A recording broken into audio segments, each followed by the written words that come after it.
हम भाषणों के लिए भाषण दे सकते हैं।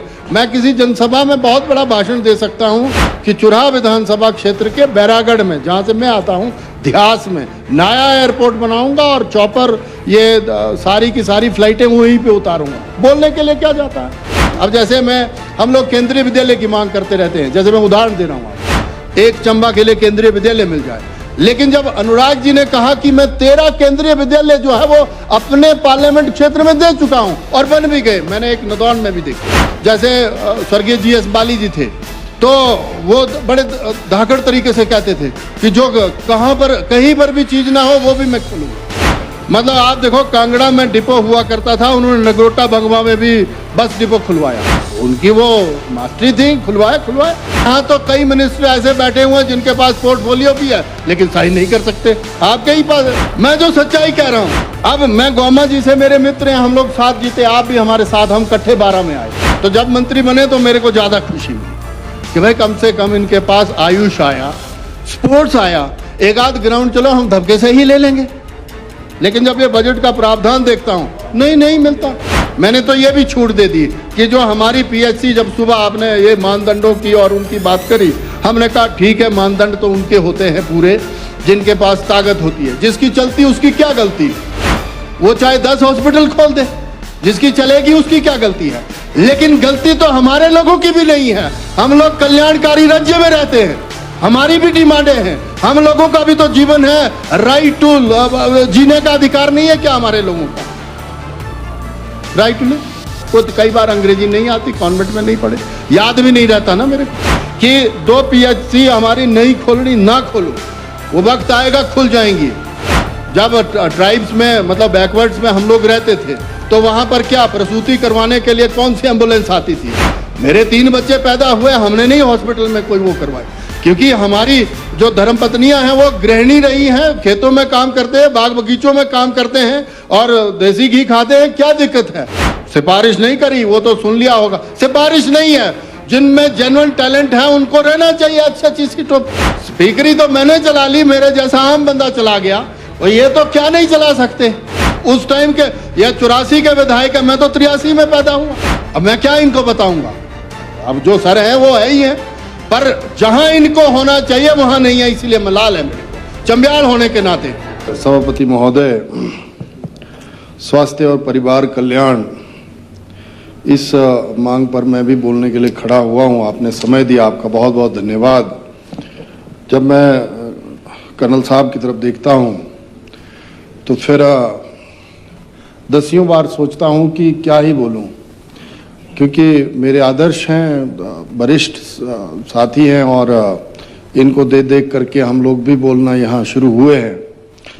लेकिन जब फिर जिले की तरफ देखता हूँ तो लगता है कि कुछ बातें तो हमें बोलनी ही पड़ेंगी और मांग के माध्यम से यहाँ पर रखनी पड़ेंगी। माननीय स्वास्थ्य मंत्री जी यहाँ पर हैं, शायद मुख्यमंत्री जी भी सुन रहे होंगे। प्रदेश का हाल क्या है, ये हमारे पूर्व वक्ता आदरणीय विपिन परमार जी ने सारा विषय रखा और उसमें आदरणीय सुखराम जी ने भी विस्तार से चर्चा करी है। IGMC में गाहे बगाए हमें भी जाना होता है। मैं तो पिछला जब कोविड का दौर था, उस दौर में जब मेरी बेटी स्वयं बीमार हुई थी, तो उस दौरान पेट स्कैन की मशीन की वैल्यू का हमें पता चला था। तो हमने तब आदरणीय जयराम जी से रिक्वेस्ट करी थी और उस पेट स्कैन मशीन के लिए वो एरिया आइडेंटिफाई किया गया, फिर बिल्डिंग बनी और अब वो मशीन पता नहीं लगी नहीं लगी, चली नहीं चली, इस विषय में इतना नॉलेज है नहीं, पर मांग बरकरार है। मेरा आपके माध्यम से निवेदन है, मैं ऑर्थो डिपार्टमेंट में भी बैठा था IGMC में ही। आपने कहा कि हम रोबोटिक सर्जरी ये वो शुरू करेंगे और पता नहीं कौन ये प्रस्ताव देता है, जबकि रोबोटिक तो तब होगी जब आपके पास सही मायनों में, जैसे रोबोटिक तो बहुत एडवांस चीज है ये तो यूरोपियन कंट्रियों में भी इस तरह से नहीं हुआ है शुरू। भाषणों के लिए हम लोग यहाँ पर बोल सकते हैं कि बजट में हमने एक आध पन्ना और बढ़ाना है और इनका कुछ नहीं जाता, हमारे मुलाजमों का कुछ नहीं जाएगा, ना इनको इतनी पड़ी हुई है। मैं किसी का कटाक्ष नहीं करूँगा। सभापति महोदय, ये बहुत गंभीर विषय है। मैं उनके पास बैठा, उन्होंने कहा हमारे पास वो इक्विपमेंट्स हैं, ऑर्थो के जो एचओडी हैं, उन्होंने कहा कि हमारे पास वही इक्विपमेंट्स हैं जो आज से 20 साल पहले थे या 15 साल पहले थे। हम भाषणों के लिए भाषण दे सकते हैं। मैं किसी जनसभा में बहुत बड़ा भाषण दे सकता हूं कि चुराह विधानसभा क्षेत्र के बैरागढ़ में, जहां से मैं आता हूं, ध्यास में नया एयरपोर्ट बनाऊंगा और चॉपर ये सारी की सारी फ्लाइटें वहीं पे उतारूंगा। बोलने के लिए क्या जाता है। अब तीसरी बार से हम लोग भी यहाँ पर सदस्य चुन करके आए हुए हैं। लोगों की बहुत सारी उम्मीदें हैं। जब इन्होंने शुरू में कहा, सरकार ने जब बजट पेश किया और कहा माननीय मुख्यमंत्री जी ने कि आदर्श स्वास्थ्य संस्थान हम खोलेंगे, तो मुझे लगा कि आदर्श स्वास्थ्य संस्थान की बात हुई है तो शायद गाहे बगाहे हमारे जैसे जो एस्पिरेशनल रिमोट एरिया हैं वहां पर भी इस तरह की व्यवस्थाएं खड़ी होंगी जहां पर बेसिक नीड्स, बेसिक सहूलतें हमें मिलेंगी।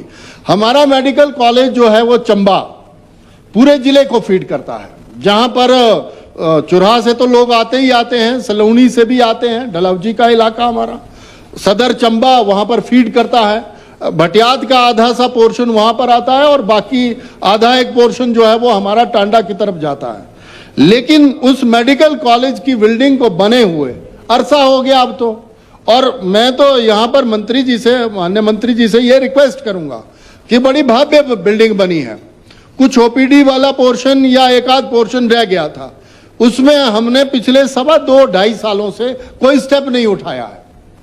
और अगर उस बिल्डिंग में आपने ओपीडी वगैरह ये शिफ्ट नहीं करी तो वो भी खंडर हो जाएगी, उसका कोई लाभ नहीं होगा। इतना बड़ा इंफ्रास्ट्रक्चर खड़ा किया है भारत सरकार ने, इतनी बड़ी फंडिंग की, वो किसने दिया किसने नहीं दिया इसमें नहीं फंसूंगा, लेकिन अगर किसी ने भाषण दे दिया कि हमने तुम्हारे वहां ये दे दिया, लेकिन जब तक वो वहां पर बनता नहीं है तब तक हम लोग कैसे मान लें। और बना वो हमारे टाइम में, माननीय पूर्व मुख्यमंत्री नेता प्रतिपक्ष जो है वो वहां पर आए और इन्होंने फाउंडेशन, माननीय केंद्रीय मंत्री जी ने वहां पर ले करा और उसके बाद बिल्डिंग बननी शुरू हुई। बिल्डिंग हमारे देखते देखते बनी। अब सब ठीक है, सरौल में इतना बड़ा इंफ्रास्ट्रक्चर बना है। माननीय नीरज नैयर जी यहाँ पर नहीं है, नहीं तो वो भी सहमत होते कि सच में बड़ी भव्य बिल्डिंग बनी है। मेरा माननीय मंत्री जी से ये निवेदन है कि पूरे जिले को ये जो मेडिकल कॉलेज है वो फीड करता है, और इसी मेडिकल कॉलेज से मैं आपको बताऊं अब वहां पर क्या है, ऑर्थो में हमें उतने बंदे नहीं मिलते, गायनोकोलॉजिस्ट इतने हैं नहीं। अभी जैसे कैंसर के जिस तरह से पेशेंट बढ़े हैं तो वहां पर जो ऑन्कोलॉजिस्ट की बात होती है, या वहां पर जैसे मैं कई बार आपसे भी रिक्वेस्ट करता रहता हूं और मेरी डिपार्टमेंट के प्रमुख लोगों से भी, हीमोफीलिया के ही इंजेक्शन नहीं मिलते हमें। मेरे कोई 22-23 परिवारों के बच्चे ऐसे हैं जिनको सच में जरूरत है, और ये हीमोफीलिया बड़ी खतरनाक सी चीज है। पहले तो हमें भी नहीं था पता कि ये क्या चीज है, लेकिन जैसे जैसे लोगों को जरूरत पड़नी शुरू हुई, ये इंजेक्शन तो हम प्रोवाइड करवा सकते हैं।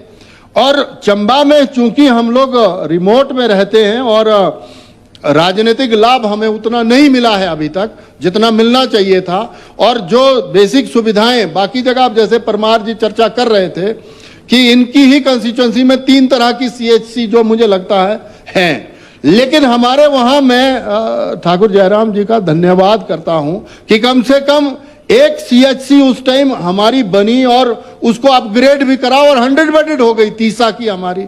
मेरा सुबह प्रश्न भी लगा था, आपने उत्तर भी दिया कि मानदंड पूरे नहीं करती, ये नहीं करती, वो नहीं करती, वो तो पता नहीं कैसे करेगी। लेकिन मैं जो चंबा जिले की आपको बात कर रहा हूं सर, कि हमारे वहां जैसे जिला चंबा का जो मुख्य मेडिकल हॉस्पिटल है, वहां से रेफर होकर के टांडा पहुंचने में भी हमें 5 से 6 घंटे लग जाते हैं, और इस दौरान जो है वो पठानकोट जो है वो हमें नजदीक पड़ता है, तो लोग कर्जा लेकर के भी पठानकोट जरूर चले जाते हैं लेकिन टांडा नहीं पहुंच पाते। लेकिन बीते वर्षों में, अभी 2-3 सालों में, ये टांडा भी जो है वो अपनी जो एक छवि रखता है। मेडिकल कॉलेज जो हमारा यहाँ आईजीएमसी है, सबसे बड़ा संस्थान, अब एम्स जो है वो खुला बिलासपुर, उससे थोड़ा गड़बड़ आईजीएमसी भी हुआ, लेकिन ज्यादा मार जो है वो हमारे टांडा पे पड़ी है। ओपीडी कहा है, ये 3-4 हजार की ओपीडी है हमारी। और अगर चंबा वालों को जो तीसा से चलता है, जिसको 7, 8, 9 घंटे लगते हैं वहां तक मरीज को पहुंचाने के लिए, तो सर ये मुझे लगता है पेशेंट को बचाना कोई आसान काम नहीं है। और ऊपर से ये जो 108 वाली या एक और जो एम्बुलेंस सर्विसेज हैं, वो जो है वो डायरेक्ट जाते ही नहीं। जो तीसा से चंबा आएगा वो कहता है जी मैं टांडा के लिए नहीं भेजता। तो मुझे लगता है माननीय स्वास्थ्य मंत्री जी, आपको एक विशेष जो है वो दृष्टिकोण जो है वो उस चंबा की तरफ रखने की जरूरत है, क्योंकि चंबा अगर स्ट्रेंथन होगा तो हमारे लगभग सारे विधानसभा क्षेत्र वहीं फीड हो जाएंगे। और जिस कंस्टिट्यूएंसी से मैं आता हूं वहां पर तो अब हालात और भी खराब कर दिए गए हैं। अब भाषणों के लिए भाषण नहीं दे रहे हम, कि मैं ये नहीं कह रहा हूं कि आप लोग कुछ नहीं कर रहे हैं। देखो, जब सरकार बनी तो माननीय मुख्यमंत्री जी को लगा कि मैं जो हूं वो ऐसी पृष्ठभूमि से आया हूं कि अमूल चूक बदलाव मैं ऐसे करूंगा। देखो, उसके लिए एक लंबा समय लगता, जब तक डिपार्टमेंटों की समझ आई, जब तक चीजें और वो हुई। अब 2.5 साल 3 साल में हम लोग प्रवेश कर गए और 3 बजट तो हमने पेश ही कर दिए। जब 3 बजट पेश कर दिए, चौथा बजट जो है वो मुझे नहीं लगता हम लोगों को वैसे बचा पाएगा। जो सच्चाई है, लोग जैसे बाहर आप अगर जाओ पूरे हिमाचल प्रदेश में घूमो तो लोग हर कुछ बोलते हैं, जो सच्चाई है। अब कर्नल साहब को भी मैंने कई बार व्यक्तिगत रूप से भी आग्रह किया है कि सर आप जो हैं वो बहुत बड़े विद्वान व्यक्ति हैं, आपको एक प्रायोरिटी घोषित करनी चाहिए। देखो, आदर्श स्वास्थ्य संस्थान बने ना बने, जहां पर ऑलरेडी आदर्श टाइप के चले हुए हैं चलने दो। जैसे हमीरपुर पहले से फीड होता रहा है। जब आदरणीय प्रोफेसर प्रेम कुमार धूमल जी 2 बार चीफ मिनिस्टर रहे तो वो नेचुरली ग्रो करेगा ही करेगा जिला। उसमें कोई बहुत बड़ा प्रयास करने की अब हमें जरूरत नहीं है। उसके सराउंडिंग के भी, अब जैसे हम लोग केंद्रीय विद्यालय की मांग करते रहते हैं, जैसे मैं उदाहरण दे रहा हूं आपको, एक चंबा के लिए केंद्रीय विद्यालय मिल जाए। लेकिन जब अनुराग जी ने कहा कि मैं 13 केंद्रीय विद्यालय जो है वो अपने पार्लियामेंट क्षेत्र में दे चुका हूं और बन भी गए, मैंने एक नदौन में भी देखा, बहुत बड़ा केंद्रीय विद्यालय। तो जो फीडिंग का कंसेप्ट, आप देखो बल्क ड्रग पार्क जो है वो आपके ऊना में, क्योंकि ये जो डिप्टी सीएम साहब हैं ये तो अरसे से चले हुए हैं। इनकी जैसे स्वर्गीय जीएस बाली जी थे तो वो बड़े धाकड़ तरीके से कहते थे कि जो कहीं पर भी चीज ना हो वो भी मैं खोलूंगा। मतलब आप देखो, कांगड़ा में डिपो हुआ करता था, उन्होंने नगरोटा बंगवा में भी बस डिपो खुलवाया, तो उनकी वो मास्टरी थी, खुलवाए। लेकिन हम जैसे अब चंबा में माननीय स्पीकर साहब बैठे नहीं है, कथा मुझे तो जो मिला। लेकिन मेरा किसने? नहीं, स्पीकर साहब ने नहीं बोली है, आप स्पीकर साहब को नहीं कह सकते। माननीय हर्षवर्धन जी खामखा से डर रहे हैं, आपकी इंडस्ट्री का भी नहीं लेंगे वो, मैंने तो कहा है उनको, किसी की नहीं लेंगे। पर मेरा ये माननीय, ये तो आपका अपना वो है, प्रिविलेज है, आप क्या करें क्या ना करें, लेकिन मेरा ये निवेदन है आपके माध्यम से कि माननीय स्वास्थ्य मंत्री जी हैं, माननीय स्वास्थ्य मंत्री जी, वो तो सबके साथ होता है कहानी। देखो, अन्याय की भी परिभाषा जो है वो बड़ी, इसमें भी परसेंटेज है, किसी के साथ 1%, किसी के साथ 2%। यहां तो कई मिनिस्टर ऐसे बैठे हुए हैं जिनके पास पोर्टफोलियो भी है लेकिन साइन नहीं कर सकते, आपके ही पास है। मैं जो सच्चाई कह रहा हूं, प्लीज मांग पे बोलो, मांग पे। देखो, मैंने इनको कई बार कहा कि यार ये तो हमारा ही टाइम होता है भाई, मांग पे बोलिए। इसमें हम लोग मांग में ही बोल रहा हूं, इन्होंने खुद घुमाया तभी मांग बढ़ी मेरी, ये इस तरह से। देखो, ये इनका दोष है, इनको बोलो कि दोष ना लाए बीच में।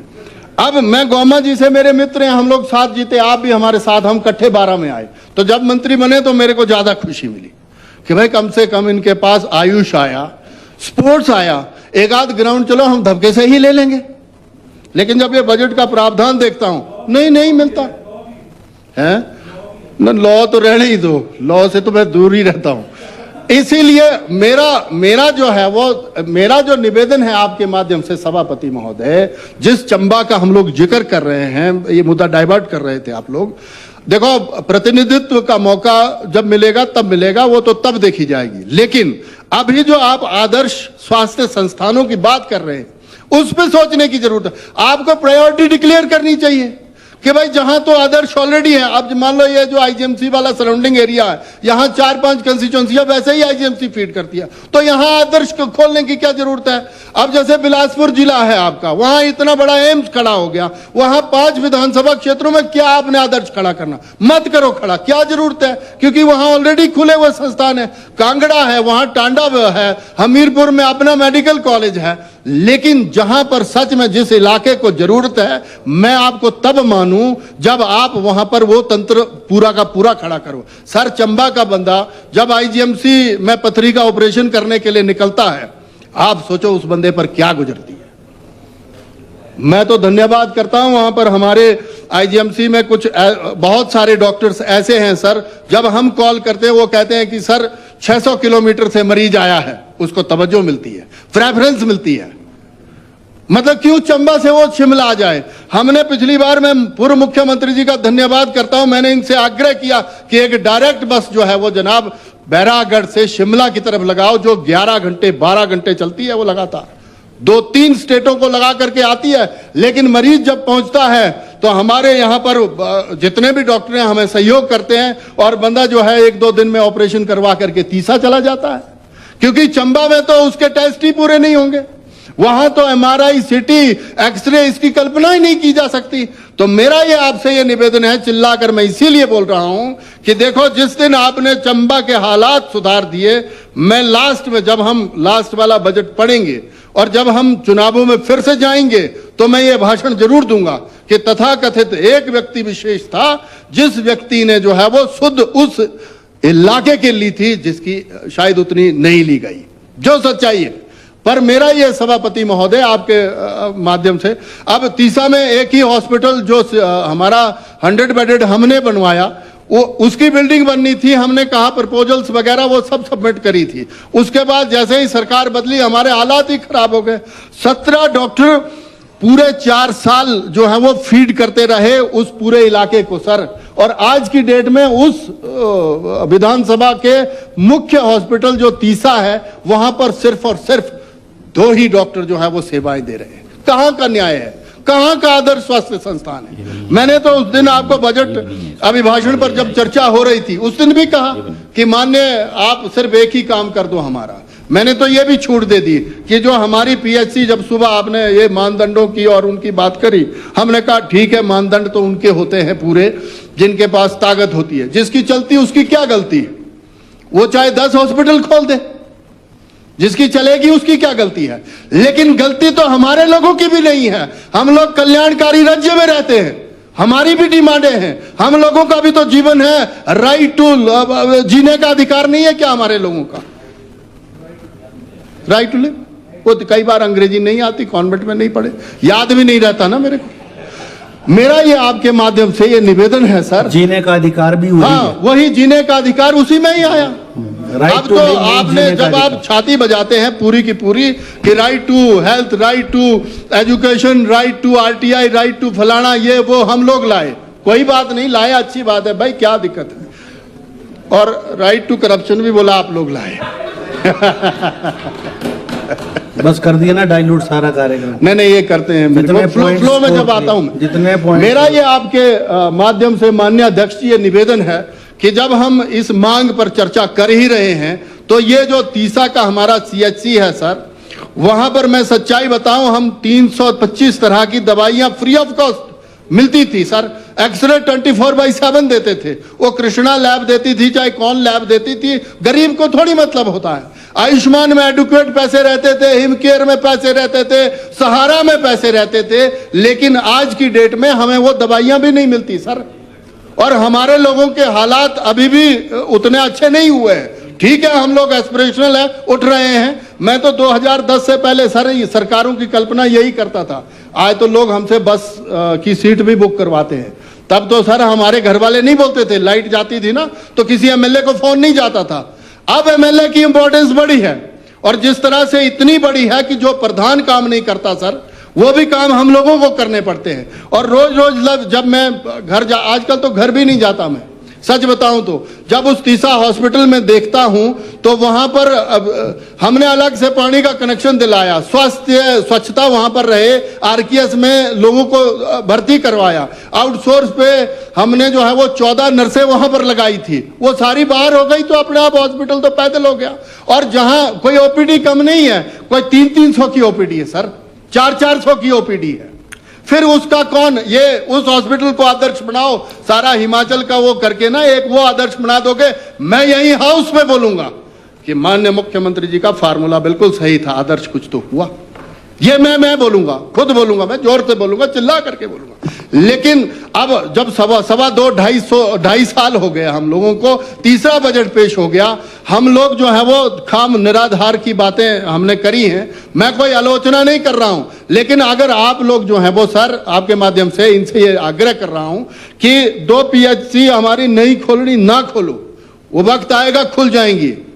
जब ट्राइब्स में मतलब बैकवर्ड्स में हम लोग रहते थे तो वहां पर क्या प्रसूति करवाने के लिए कौन सी एम्बुलेंस आती थी? मेरे 3 बच्चे पैदा हुए, हमने नहीं हॉस्पिटल में कोई वो करवाए, क्योंकि हमारी जो धर्मपत्नियां हैं वो गृहिणी रही हैं, खेतों में काम करते हैं, बाग बगीचों में काम करते हैं और देसी घी खाते हैं, क्या दिक्कत है? अब तो वो भी प्रॉब्लम हुई है, लेकिन भगवान भरोसे अब नहीं रहा जा सकता, एनवायरमेंट बदला है, इकोलॉजी इनबैलेंस हुई है, अब तो पहाड़ में वो बर्फ नहीं रहती। आपने देखा ही होगा ये अटल टनल जब से बनी है हमारी, और जब से ये लोगों का सीधा डायरेक्ट जाना हुआ, ग्लेशियर भी इतने दिन नहीं टिकते। यही गर्मी अभी 20, 22, 24 टेम्परेचर पकड़ लिया तो लोग तो देखो कितने रफ्तार से चल रहे हैं। तो जिस तरह का खान पान हुआ है हमारा, जिस तरह की हमारी दिनचर्या हुई है और जिस तरह से डिजीजेज ने हमें पकड़ा है, तो क्या आपको नहीं लगता कि चुराह जैसे विधानसभा क्षेत्र या डलहौजी जैसे या भटियात जैसे विधानसभा क्षेत्र को एक जो आपकी भी PHC का इन्होंने जिक्र करा ना सर, कि वो भी मानदंड पूरे नहीं कर, आप तो करवा लेंगे मुझे पता है मानदंड पूरे, लेकिन मेरा ये आपसे ये निवेदन है कि वो जो बैरागढ़ देगरा वाली PHC हमने खत्म करी, ये कुहाड़ वाली करी, सिफारिश नहीं करी, वो तो सुन लिया होगा, सिफारिश नहीं है, जिनमें जेन्युइन टैलेंट है उनको रहना चाहिए अच्छी सीटों पे। स्पीकरी तो मैंने चला ली, मेरे जैसा आम बंदा चला गया, और ये तो क्या नहीं चला सकते उस टाइम के, ये 84 के विधायक है, मैं तो 83 में पैदा हुआ, अब मैं क्या इनको बताऊंगा? अब जो सर है वो है ही है, पर जहां इनको होना चाहिए वहां नहीं है, इसीलिए मलाल है मेरे को चंबियाल होने के नाते, सच्चाई तो बात ये है। पर मेरा ये निवेदन ये है कि मैं मुद्दे को ये डाइवर्ट करवाते हैं सर फिर आपके देखते देखते, पर जहां ये डिजर्व करते हैं वहां होने चाहिए, ये हमारी वकालत है, वो तो हम करते ही रहेंगे। लेकिन ये सच्चाई है, सिरमौर और चंबा का जिक्र बैकवर्ड में हुआ करता था, और आपको भी वैसे ही ट्रीट किया जाता रहा है जैसे हम लोगों को ट्रीट किया जाता रहा है। 2 तरह के मानदंड अपनाए जाते रहे इस हिमाचल प्रदेश में, लेकिन आप लोग थोड़े से आगे निकल गए और हम लोग थोड़े से बस अब निकलने वाले हैं, निकलेंगे, कोई ऐसा विषय नहीं है। नहीं, मेरा यह निवेदन है सर आपके माध्यम से कि चंबा जो हमारा मेडिकल कॉलेज है उसको स्ट्रेंथन किया जाए सर, छोटी से पथरी का ऑपरेशन करवाने के लिए टांडा रेफर ना हो, यह निवेदन है मेरा। स्टंट तो जो पढ़ने हैं वो पढ़ते रहेंगे, और जो नहीं स्टंट तो पढ़ने वो पढ़ेंगे, लेकिन मेरा यह निवेदन है कि हमें छोटी छोटी चीजों के लिए, जैसे हीमोफीलिया की मैं दवाई की बात करता रहता हूं, वो 16 परिवार मेरे गले की फांस होते हैं। मैंने कई बार सेक्रेटरी से भी कहा है कि मैडम वहां पर एडिक्वेट फंड डाल दो ताकि वो लोग ले सकें ऐसा। और मैं धन्यवाद करना चाहता हूं वहां पर जो अधिकारी कर्मचारी अभी डॉक्टर्स तैनात है, 2-3 लोगों ने सर बड़ा शाही तरीके से चलाया हुआ, अगर डॉक्टर पंकज वहां पर ना हो तो मुझे नहीं लगता कि मेडिकल कॉलेज चंबा चल पाएगा। ऐसा मैं सीधे डायरेक्ट तौर पर कहता हूं, कोई वो किस विचारधारा से वो नहीं हमें मतलब, लेकिन जो अच्छा काम कर रहा है। डॉक्टर पुरी ने जो हमारे वहाँ BMO तो कभी रहा ही नहीं तीसरा, मैं सच्चाई बताऊं, लेकिन डॉक्टर पुरी है अच्छा काम कर रहे हैं, और पूरा दिन रात 300 की OPD अकेला बंदा निभा देता है। कई बार तो मुझे लगता है जैसे वो हम लोग नहीं जाते थे चेले उन चपाटों के पास कि भाई जाओ बबूत लगाओ और ठीक हो जाएगा।